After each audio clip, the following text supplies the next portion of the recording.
Welcome back, Watchers in the Dark. I'm Asmodai, and today we are going to be painting up some Hellblaster intercessors.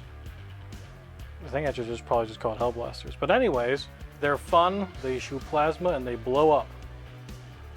Exactly what I want out of any Dark Angel. So we are going to be kind of painting them up with a somewhat non-metallic metal feel to them, just for some highlighting. And we will be doing some nice fun plasma effects on the gun here. I'll try to go into detail about it a little bit. I'm going to be painting up one and then showing off the whole squad at the very end. So stick around and let's get to it. Alrighty then. So what I normally do is we are going to start off with our minis primed in either a Vallejo spray-on primer. There are some green primers that work really well for this. But for right now, most people probably are using Chaos Black Citadel spray or some kind of black primer with like a white zenithal. So I'm just going to be starting off with good old Chaos Black spray paint from Citadel, and I'm going to base it in some Guardian Green from Warpainters. And then what we're going to do is we're going to tint it on down to the correct Dark Angel's color through a bit of Absolution Green. We will go ahead and get on into painting on some of this Absolution Green. You can start off anywhere, but I usually like to work on from the boots up.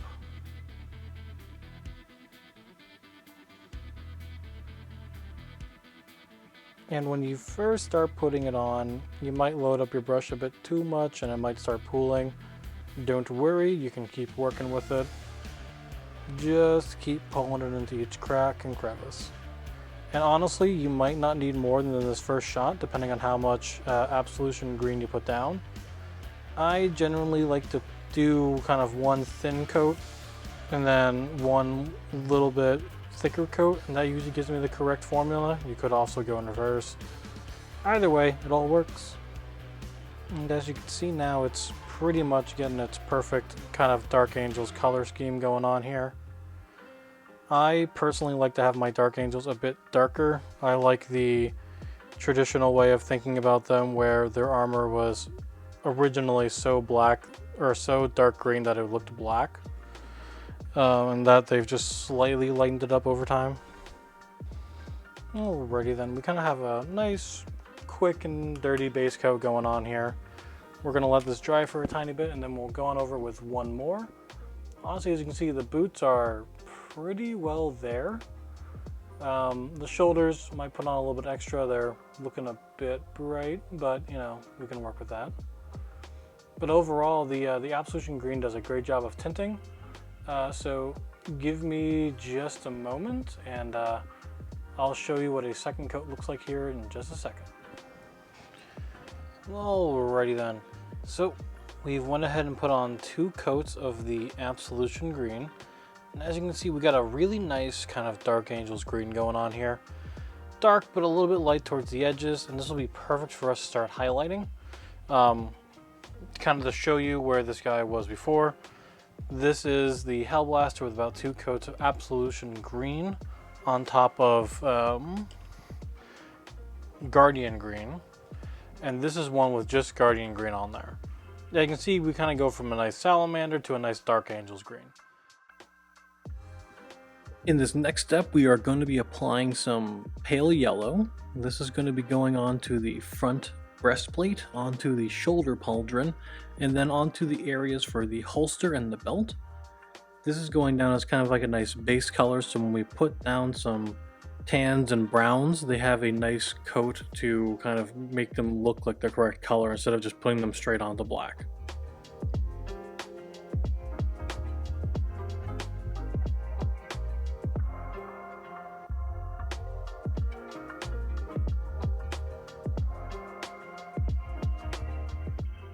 We're also going to be putting on some of this pale yellow onto the lenses of the helmet. So in the very last step, we can put on a nice neon orange and have the nice glowing lens effect.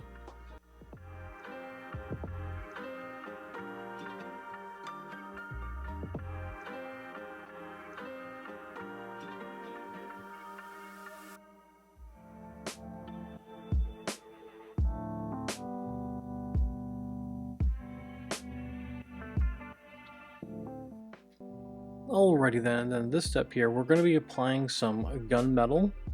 That is the Army Painter paint that I'm using. You can use lead belcher or any kind of silver metallic paint. We are going to be going over exhaust ports, belts, any kind of metallic battery, or the plasma cells for the actual Hellblaster rifle itself. And we're going to put down a nice coat. We are going to be tinting this down in the very end with some nun oil, but for right now you can just leave it the way it is.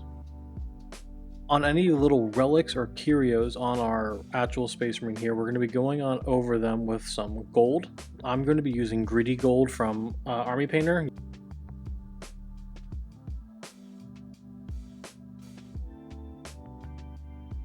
Here I am going to be applying some white along the cabling here.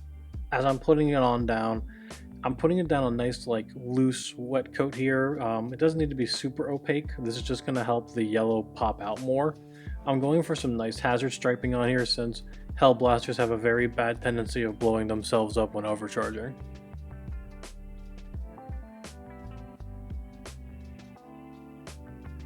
And in continuance with the nice Dark Angels aesthetic, we're going to be painting the gun body red. Now, the red I'm using here is not just a straight speed paint. I am mixing a bit of pure red, which is a little bit more stiffer paint with a bit of red chalice or a blood chalice, I believe, from Army Painter. It's a speed paint. When you mix them both together, you get a nice paint that flows well, but it has a lot of coverage to it, so it's very opaque and you don't need that many layers. And I'll be applying that here just now. This will also go for the purity seal or any other places we might want little red lights or buttons.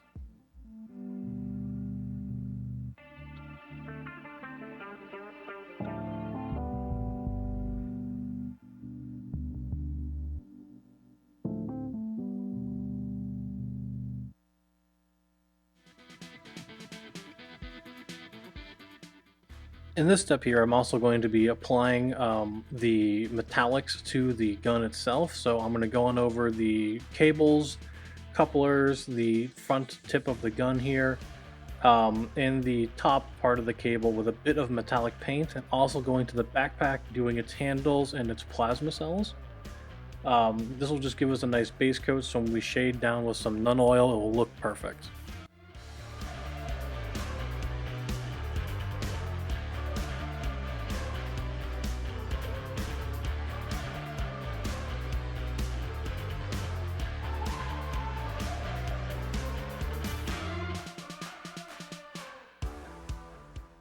So I'm using some nice bright yellow from Army Painter paints here to go ahead and do the hazard striping. It does look very bright right now. It's going to look a bit darker here once I put on a couple more layers of the yellow. This will give us our nice hazard striping. One of the best parts about doing hazard stripes is that once you do your yellow, let's say you spill a little bit over onto the black, it is so easy to clean on up because black covers up everything. And now we get to the funnest part of all. So what we are going to be doing here is we're going to be doing the initial highlight blocking. Now, some people might find this fun, some people might not. I have a fun little method of doing this. I start off by choosing a paint that's a lot brighter than my base coat. And what I'm doing here is I'm really watering it down.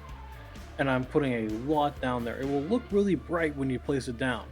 But since there's not a whole lot of pigment once the water evaporates and it dries on out, you're going to get a very large area of brighter paint. And this will be our base area for our highlights. And what we'll do is we'll start slowly reducing how much water we add to our paint, and we're going to stipple on each next layer. And when we do that, we're going to be making the area smaller and smaller as we move towards our highest highlighted point. And this is going to make a really natural kind of occlusion for the armor. One of the fun parts is thinking about how the highlights and shadows will be on your armor. So usually flat square panels will have a singular dot and then radiate out. When it comes to rounded bits, you have to kind of see where the sphere might be for the light point. So in this case, when it comes to the left foot here, the kneecap, I'm having the light point coming down from the top, like angle going down. So my highest point is going to be right at the very tippy top, but there's still going to be a lot of light all around it. So you're going to make a nice little circle. For your, what we would probably say like cylinders or tubes, like his arms, his boots, any kind of just pretty much rounded cylinder, all of your highlights are going to be a straight line. So in this case, I'm going to really work this far edge of the boot and make that probably the brightest it's going to be all the way down to the corner. The corner is going to be my brightest just because it's the furthest on out. And then everything will slowly fade back to the normal armor color the further it is away from that. Same thing for the foot armor. It is technically a cylinder, just it's half of it. So that's also going to have a straight line. One of my favorite parts is also doing the shoulder pauldrons, mainly because the raised edges are perfect for lining up your highlights. The corners are almost always going to be the brightest, and you're going to work away from that.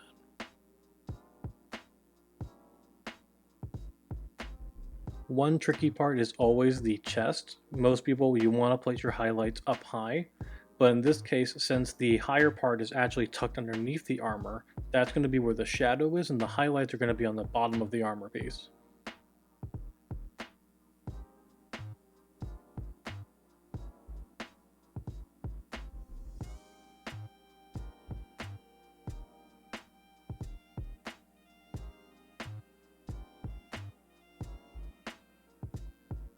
Highlighting the backpack is very simple for me, what I like to do.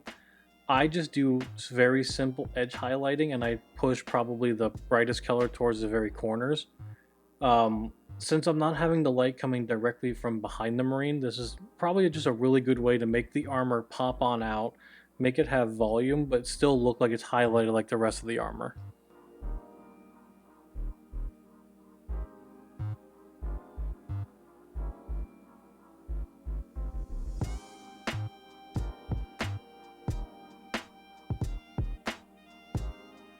And as you can see here, we have all of the highlights blocked on in, and it looks pretty solid. We're now going to do the final step where we're going to go on over with a green wash, which is technically in this case a green speed paint of Shamrock Green. This is going to really push the green-yellow colors on here, and we're going to get a very vibrant green. Now it's going to dry darker, and when we put the Nun oil on there, it's going to become darker still. So it might look too bright right now, but give it some time, it'll work on out.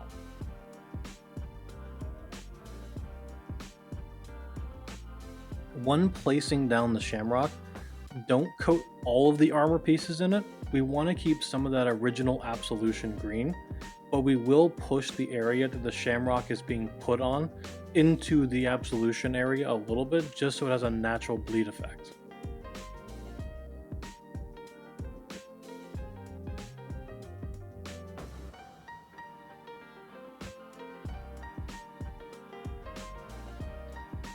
And one of the places you're going to put probably a lot of time on into is going to be the helmet. You're going to really want to make sure that the forehead of the helmet is done, and especially the front face grille.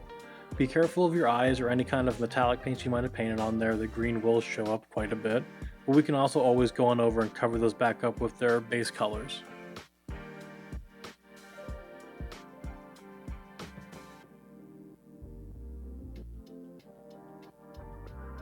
And now it's on to one of my favorite parts, which is actually doing the leather bits. One of my favorite paints of all time is going to be Citadel's Snakebite Leather, their contrast paint. I don't know what colors they put into it, but it is just perfect. I've never gotten better, more lifelike leather colors with it than any other paint. I've learned that if you want to have a good base color for it, there's lots of different ways to have your leather look. If you want to have a nice rich leather texture that's very like ornate, base it your object in gold first, so that will give you a super rich leather with a bit of metallic shine to it. If you want a nice, like, reasonably well-worn leather, use a bit of tan and then go over twice, maybe 3 times with snakebite leather, letting it dry each time. And that will give you a really, really worn leather look. Now we are going to be finishing up the gun before we glue it onto the Space Marine. We are going to be doing the coil up in some white so we can put down some nice blue plasma effects. Now, you can spill a little white on out and make it look like there's a bit of glowing effects from the blue. I didn't. I was just a little sloppy with my white. Now, I do not have my footage of me fixing it. It is fixed on the final miniature. But for all of you looking at my plasma gun wondering why there's a little bit of white on outside the coils, that's why.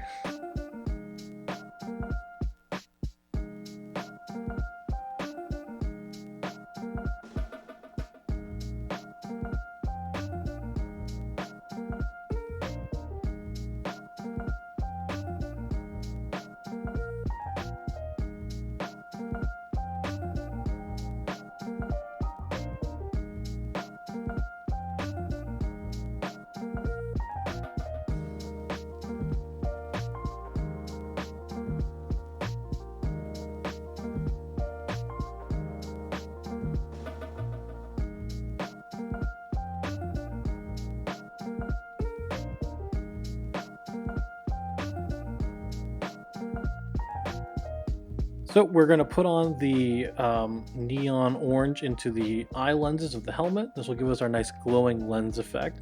We're going to finish up that purity seal, and we're going to get on to, by far, one of the more important steps here, doing the nun-oil wash. Any place there is some armor that has green or any of the pale yellow surfaces or anything that's going to have any wear and tear, we're going to splash some nun-oil on there. This is going to help darken our colors, make it look like we got some grime and dirt everywhere, and just overall make it more cohesive and tied together. You can go as liberal or as conservative with your nun-oil placement. I generally like to place lots of nun-oil. It's a very just nice way to tie together a lot of colors together into a very uniform piece. So now that we have all of that nun-oil down, and as we're slowly finishing up this last leg, we are going to move right on into the reveals. I think these guys turned out absolutely perfect. I loved working on all of them. Their armor is absolutely perfect. And if you had fun watching this, please send a like and subscribe my way. That really does help out quite a lot. This project did take a bit of time with the holidays coming on up, so I'm sorry it took a little bit to get it on out. There will be more coming down the road, and some more streams also coming down the road. So thank you all for watching, and remember, repent.